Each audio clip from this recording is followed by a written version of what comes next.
Is the air movement in your glasshouse effective?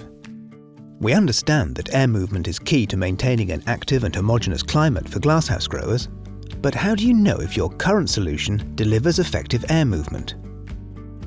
Before investing in expensive equipment, it's worth determining if you actually have a problem. The chances are if you don't use anything to generate air movement, there will be some degree of unevenness in terms of climate across the glasshouse and crop. There are 3 ways to measure air movement in your glasshouse: proxy measurement such as temperatures, visual or smoke, measure air velocity. To know exactly what the current situation is and whether or not it has improved, some measurements are needed. In many situations, there can be a significant difference between the microclimate and the measuring box reading. Not because of erroneous data, but because the climate is actually different at these locations. Using just one measuring box per zone is simply not enough.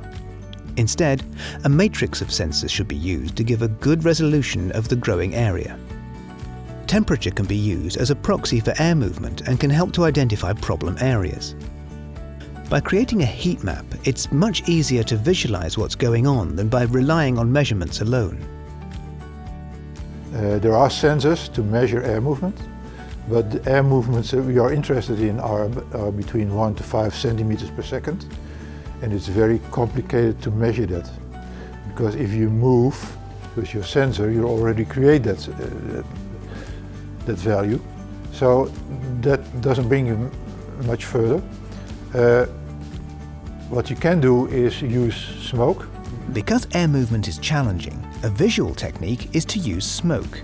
We use smoke generators to bring in smoke in a specific position in the greenhouse, like the entry of a fan, to see how it distributes over the greenhouse. Well, that does tell you how your air movement is through your greenhouse, but it doesn't tell you how much air movement you actually have.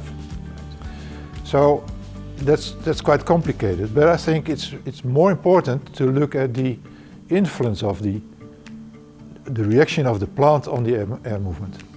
Because if you have no air movement, you will see it immediately in a warmer leaf. So when you start using infrared cameras, you can check whether your air movement is right, yes or no. Measuring air movement can be tricky. Without sensitive and expensive equipment, measurement accuracy at low velocities can be unreliable. Close to a fan, for example, air velocity will be high, while at crop level it could be significantly lower. Optimizing the air movement in a glasshouse is an iterative process in that you need to measure, analyze, install or adjust equipment, and then repeat the process. Ideally, a target variation of 1 degree C vertically and horizontally should be achievable. This is the second video in our air movement series. The other 2 explore Video 1, What can air movement do for you? And Video 3, Techniques for improving air movement. For more information on optimizing your production environment, visit growsave.co.uk.